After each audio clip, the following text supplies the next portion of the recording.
I'm here with Randy Milhoan in the Randy Milhoan studio, and I'm asking him how he got involved in SummerVail Art Workshop, and I'm going to check your answers against everybody else's answer. All right. Well, that's fair enough, and it's even now I sometimes have to kind of go back, and I need a pencil so I can go back and trace it out. But basically, I came down to Dewey, and I came to Estes Park a couple of times in the summer of 1968. I had driven her grandparents out to Estes Park in their Nash Rambler. It was an amazing car, and they had a little cabin in Estes Park, and so I camped out there for a while, and so we came down here a couple of times, and we met David and Maria Minnick, and then I decided to come back, and I went back to Nebraska, but at a later time in 1969 I came back to Vail. On my way through, I was going to graduate school. I'd been accepted at the University of California at Davis, but I went out there, and there were all kinds of problems and mix-ups and so forth, and so I never really started that year. And Jeannie Martin, the girl at the University of California, was absolutely phenomenal. She was a really great organizer and so forth, but she tried about everything she could to get the thing working, and it just didn't quite work out. So I went back to Nebraska and worked for Nebraska Educational Television, and I eventually moved back here in the fall of 1969, and in the summer of '69, and I started teaching for the winter quarter of 1970 at Colorado Mountain College, and I taught art and design. I taught painting and design, drawing and design. I'm sorry. And over at the Vail Village Inn in Studios A and B, the upstairs suites at the Vail Village Inn. That was the extent of the Colorado Mountain College then. Wow. Yeah, what's that now? That was where Colorado Mountain College was. Then. It was. Colorado Mountain College was about wherever anybody would allow it to be, and or invite it to be. I mean, it was always a real friendly atmosphere, and even like the elementary schools here, they bounced around from the bars to the churches to the garages, and so forth. And that's what Colorado Mountain College had to do too. Well, when I started figuring out that in 1970 that these classes could be taught, there were other people that were teaching, Barbara Parker and Dale McCall and Merv Lappin. A lot of people from that era were teaching one class a week, and so we let's see what I was going to say about that. I started teaching, and I guess what it did is it revealed to me how the college was set up, and the way the Colorado Mountain College was set up at that time was it had two campuses, one in Glenwood Springs and one in Leadville. And then it had a continuing education division that had just started, and the college had hired George Stricker to be the director of continuing education. He was a good guy, and so when I started teaching these classes, I figured out, if we could, so you made $270 if you taught us for a quarter. Okay. And you met once a week, 3 hours a night.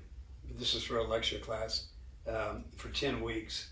And so I checked those things off, and I thought, if we did this and just modified it a little bit, we could do a workshop, we could do classes here in the summer, because we could have people come in, they could sign up for classes, we could teach it, and we could offer it so it would be like instead of 3 hours a week, it would be 3 hours a day, and there would be 5 weeks mashed together, and then another week, and then another week. And so I talked to Dan Tulane and Jim Cotter about that, because I'd been working part-time for them. They helped me when I was trying to stay alive, and I polished for them and so forth. So for the Golden Silversmith shop of Vail. And so I also painted for Dwayne Licklider and did a bunch of other odd jobs like everybody else. Yeah, right. So you were a painter, you were a metal polisher, repairman, teacher at the college. Oh, Yeah. great, yeah. And so I approached Mike Schneider. Mike Schneider had been hired as a director of, he wasn't a director, he was called a continuing education representative. That was what the title of the job was. And it paid about, I don't know, $9,000 a year or something like that. He was probably painting on the side too. What's that? He was probably painting houses also. It was, I know. And so after we had done this for a few weeks, I said, Mike, going back to Cotter and Talene, I said, if we arranged it right, we might be able to teach a CMC class of almost any type and generate students.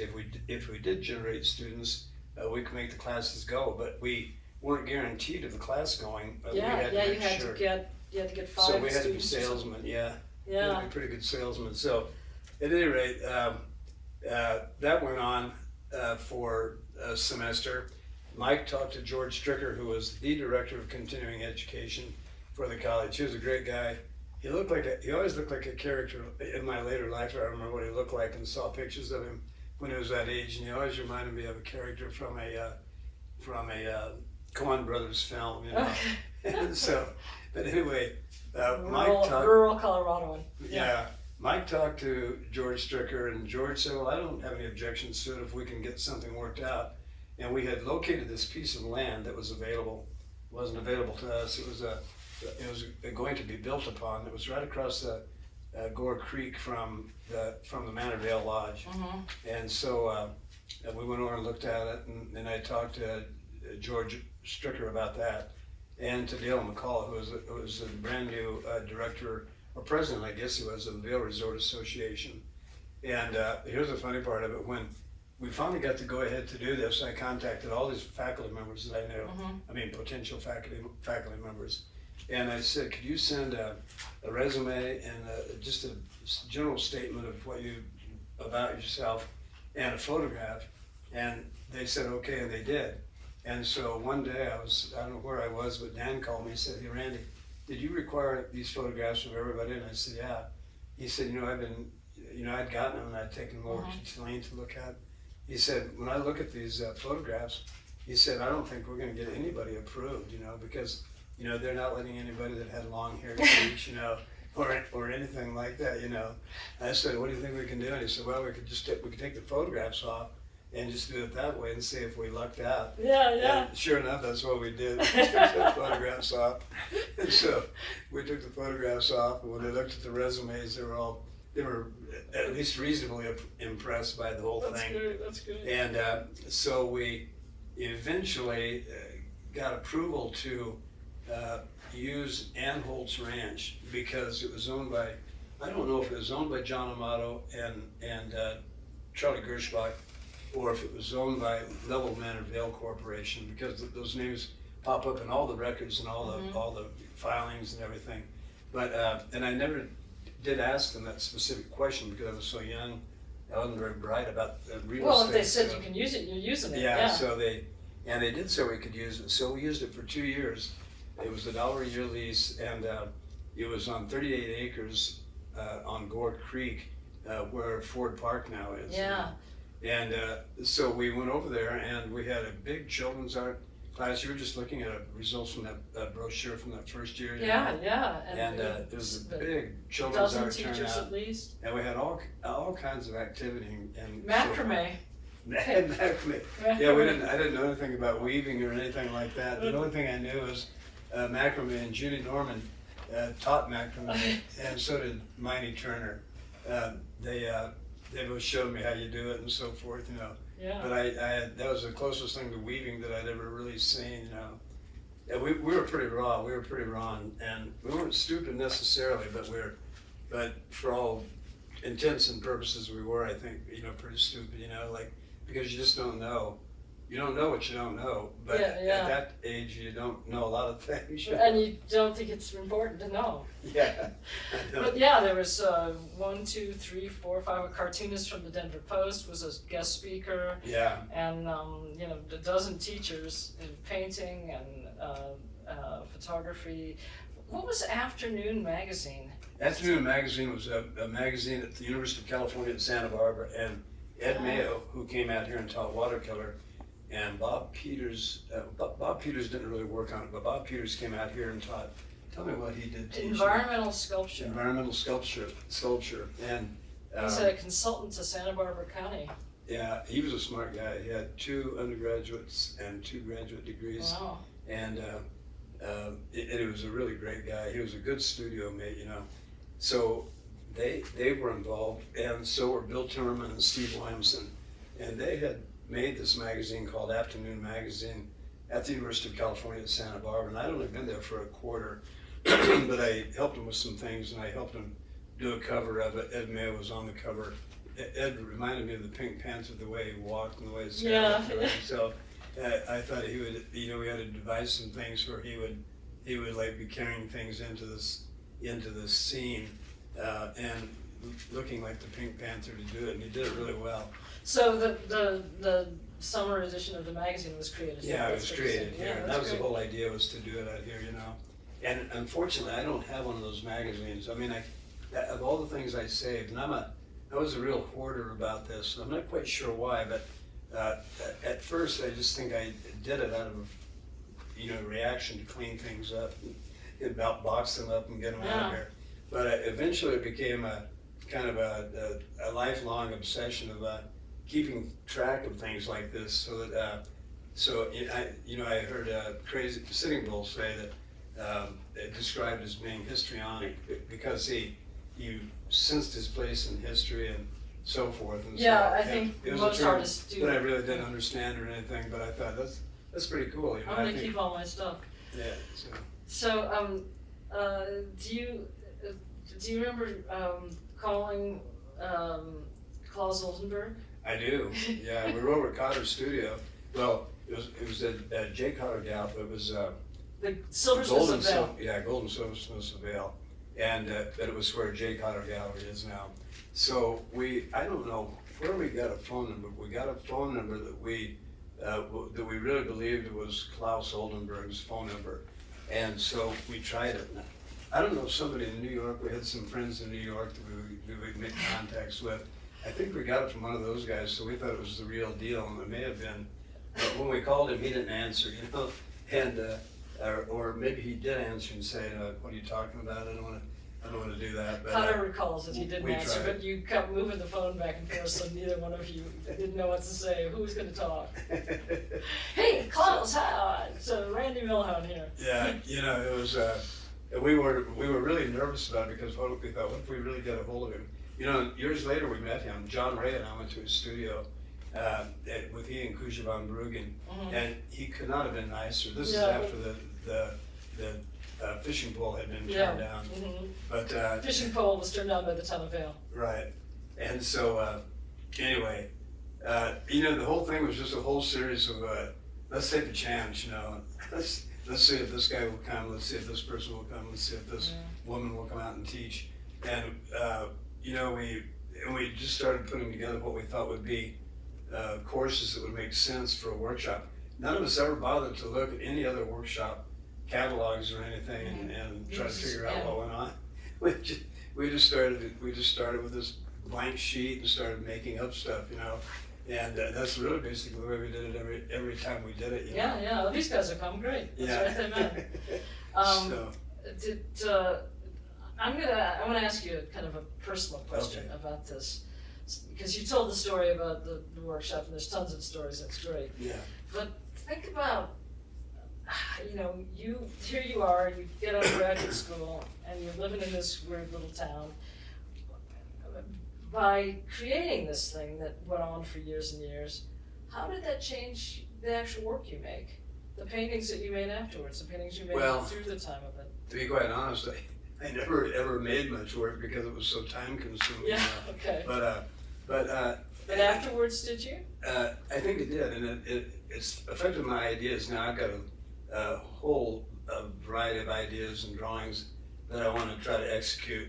And I've got a pretty short period of time to do it. And my idea about art, about painting especially, has changed over the course of time, you know, depending on who I was talking to whose work I was looking at, how mature I was or immature, a whole variety of things that I'm not quite sure how you actually measure them, but they all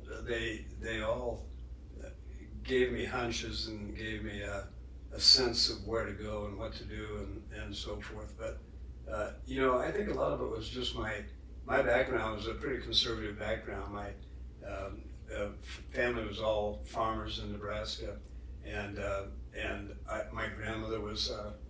I remember going out helping, and I didn't help. I was too little to help, but I went out.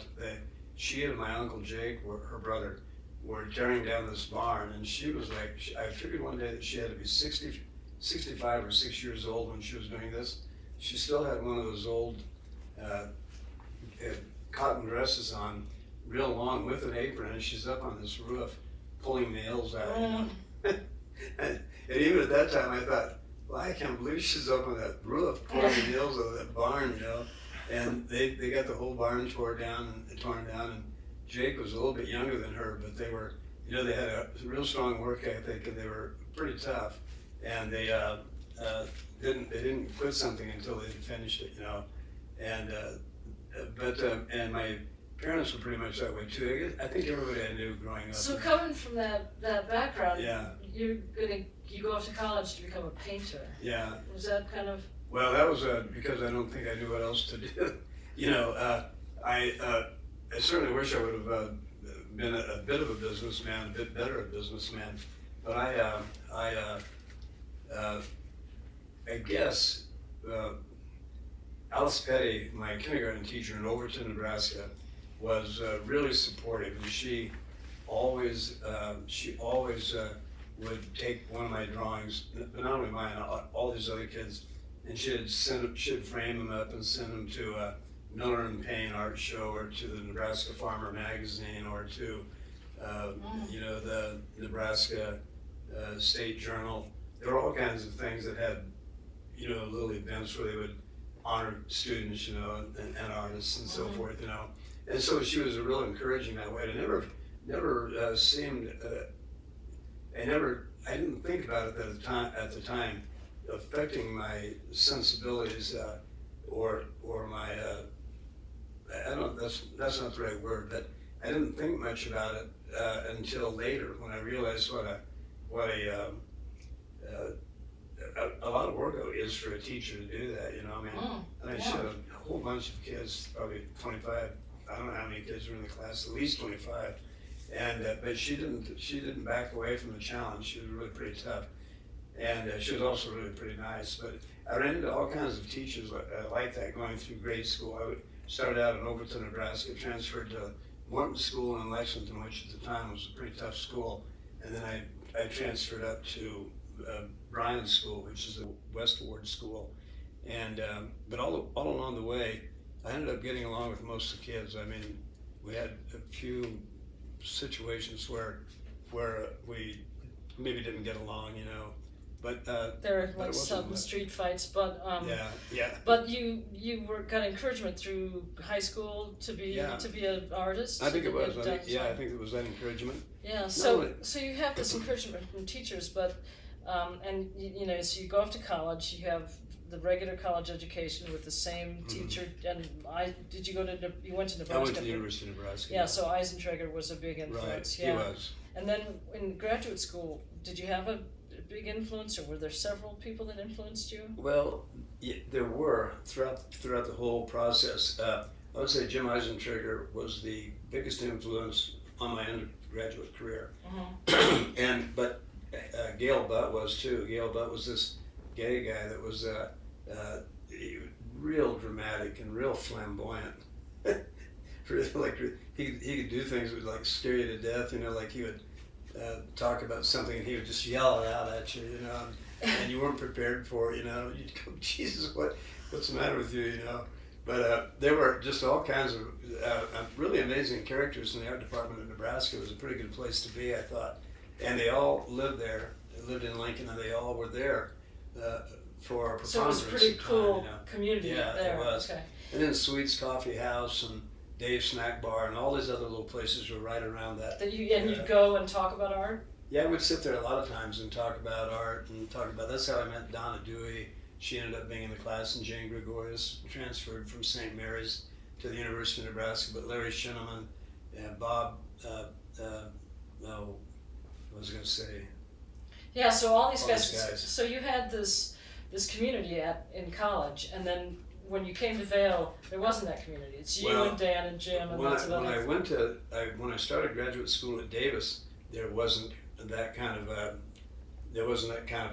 feeling either, and that's one of the reasons I decided to transfer down to University of California at Santa Barbara, because I'd stopped there. I'd been accepted there, and I stopped and visited the school once on the way down to see.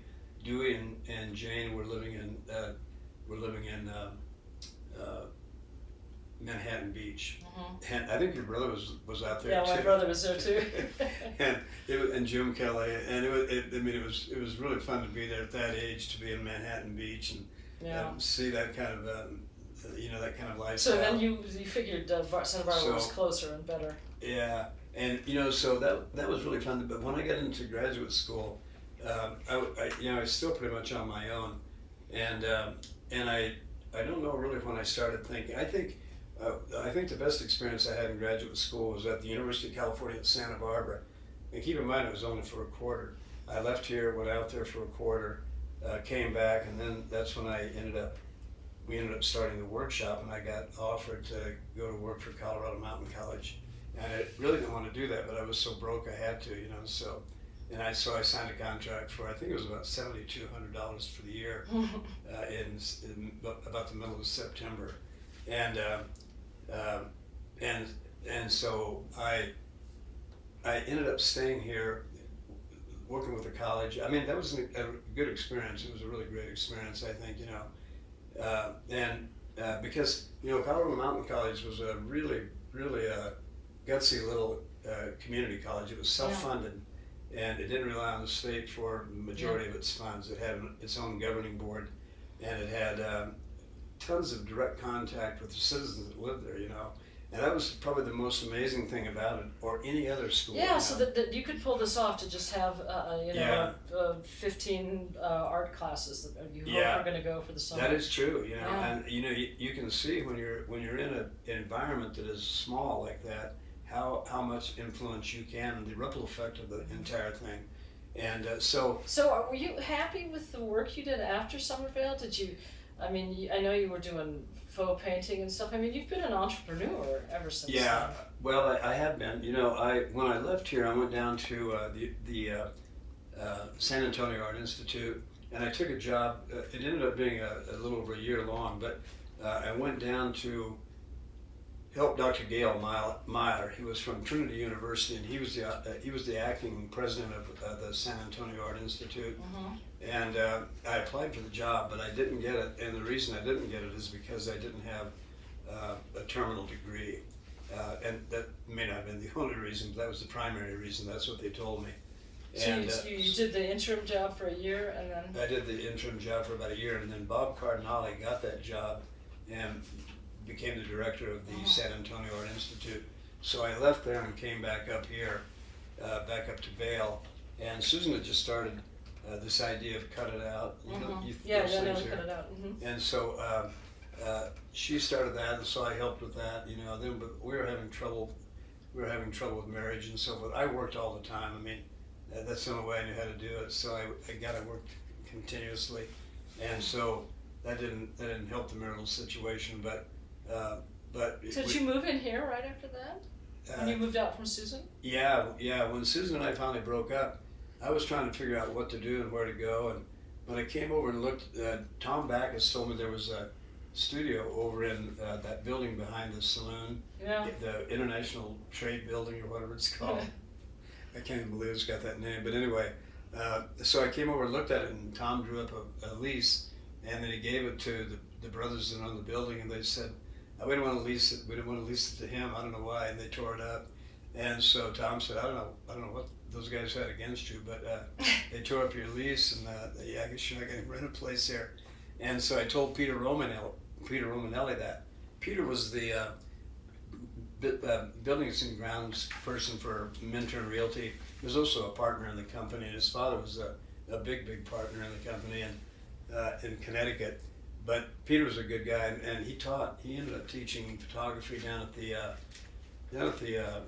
Rocky Mountain College of Art and Design. Oh, okay. And print, I think, was in a couple of his classes, or one of his classes. And so Peter said, he brought me in and showed me this space. And he said, listen, you can rent this for $125 a month, and plus utilities, and you can do anything you want to. You can leave it just like it is, or you can, paint it gold if you want to. I don't care, And all right, great. So I started messing around, working on it, and it took a long time. It took quite a while to do this. Jim Renfro helped me. The Dallas Holiday helped just a little bit. Did you get any painting done? I didn't get any painting done that at all. I just was doing this, getting this space set up. But once I got it done, then I didn't get much of my own painting done because I figured I had to somehow make a living. So I started buying old furniture and painting it and so forth. It was a really stupid business plan. Being this age now, I'm looking back. Yeah. I think, what an idiot, But anyway, that's what I did. So, and you just kept involved in the arts. Yeah, like I stayed public art involved in the projects arts, and stuff. all the materials I would buy for work was also usable for paintings and various other things I was decorating and so forth. So what's going to come out of all this experience now is you want to make a few things. You've got some ideas of things you want to make. That's a good question. I thought about it. One of the things I thought about, my brother Ron is down in Abiquiu. He's got an incredible place down there, and I don't know what.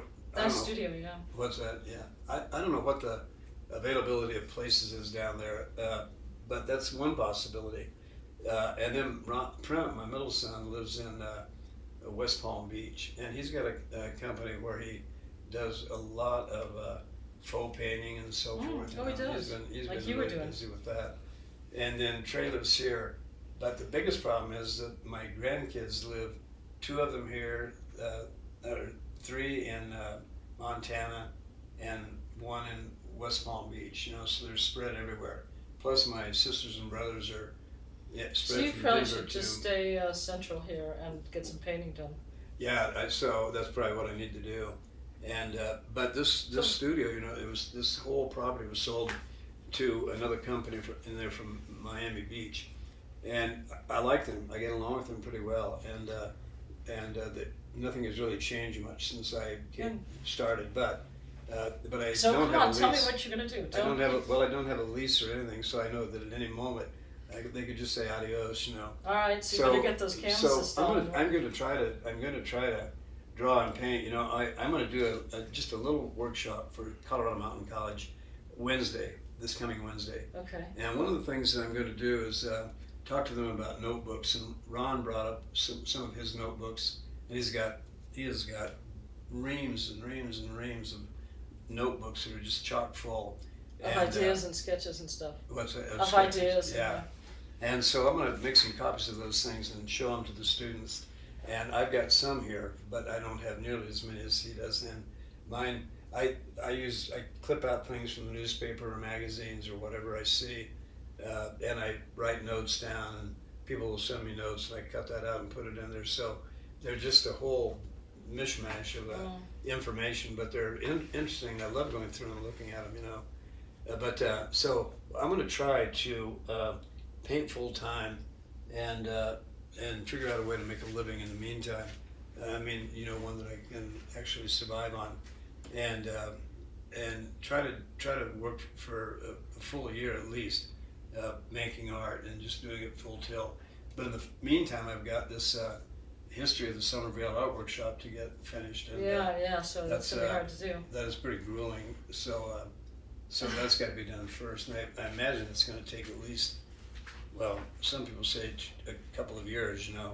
I'm hoping it can be done by Christmas of this year, but I doubt it. But hopefully not too much longer than that. So, but we'll see. But that's an important thing to me, is getting that done. Just because I think it's not that it's going to be a very big seller or anything like that, but it will reveal to people how the workshop developed and went along, and how others have done it as well. So because as you we talked about this, and you kind of gave me the idea that a question we should ask all kinds of folks is how they would do this if they if they were young and wanted to start having a community like SummerVail was for all of us. Right. What would you do today? How could you do it today? Because there's a lot of negative. Oh, it'd be too hard to do. Yeah. But people have come up with really good ideas, and one of the things people have said is, I would take all this information that Randy has, so it's really important to compile it, and I learned from his mistakes. Learned from the mistakes of the SummerVail Art Workshop, Mm-hmm. and what they did right, Right. and head off Yeah. with that. So Well- it's really kind of putting this together is a use. Yeah. It will be useful for people in the I future. think it will and be too. as tough as it is to think how would Right. you do it, Yeah. I think you putting this together is going to Yeah. be helpful.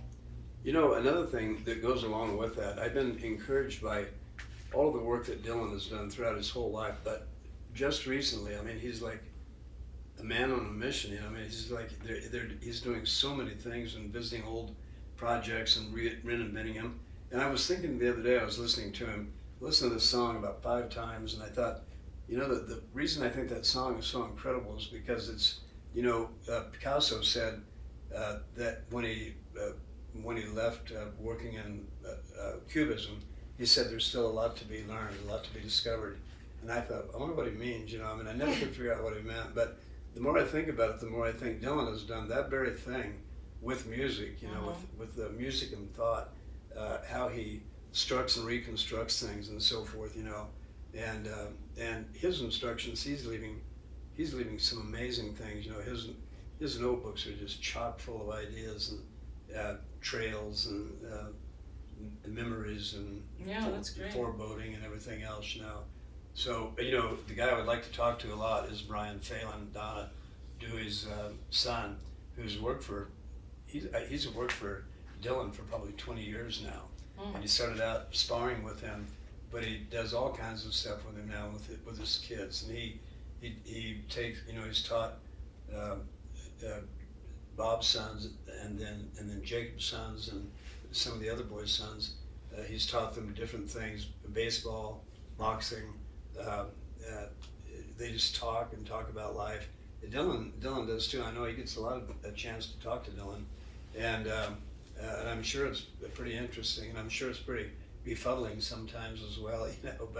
But I envy Brian for being able to have that kind of somebody and he is gonna, because he's famous, they're gonna put together this information. You're probably gonna have to put this together yourself. Yeah. That's the difference between being famous and just being ordinary. But you should, all these notebooks you have, put those together, put the SummerVail thing together. And if you get some painting done, that's great too. When did I first meet you, Terry? 74. 74. I came up with my brother. Did you? Just for the summer, I was gonna be at University of Denver. Were you? Yeah, so I was about to start. Where were you before that?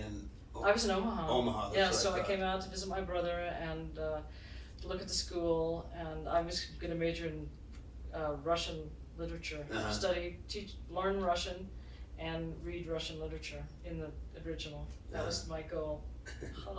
And then I came to SummerVail and became an art major. Well, I've got a photograph of Talty, Susan Brown, myself, a couple of the teachers at the workshop that were friends of Jane Gregorius's, and we went up to Missouri Lake one weekend, before the workshop, I guess. I don't know when it was, but we went up there, and it's a photograph of all of us standing in our mountain climbing gear. Right. Hiking gear, I guess it was more than climbing, but Talty was a riot to work with. He had that space down in Denver. Yeah. And that was fun. And I don't know if he still had that space when I went down, but a couple of times. Oh yeah, he had that space till he died. Yeah. Okay, so he did. Yeah, we used it a couple of times. Steve Jordan, who worked up here, he was a buildings and grounds director over at SummerVail, over at Colorado Mountain College in Minturn. He went down with me, and we had to build a set that had all the mountain ranges of Colorado on it. And then it had these little slits in it, and in behind the slits was the name of the city, Denver, Fort Collins, and so forth, and they had lights underneath them that would shine up. Mhm. Believe me, we were really primitive, but it worked. It looked really good when it was done, and so we made these mountains, and we made them so well that they were useless because they ended up being in the scene for about 7 seconds. You know? Yeah. And we worked on these mountains, on the Rocky Mountains. We had the front side great, just perfect. The back side great, just perfect. You know, and they were used for about 7 seconds. Yeah. That's So, yeah. That was a good lesson, actually. But anyway, this has been fun. And Steuart, when did you get to Cotter Studio? Were you at the workshop first, weren't you? Yeah, I was at Cotter Studio, and then he had told me about the workshop. Oh, okay. And so that was in '74, I 74. think. And then And he did see me. because Tommy came out to build the Kiln sheds that year. Oh yeah. My brother. Oh, that's Yeah. right. Is that the kiln shed before it burned or afterwards?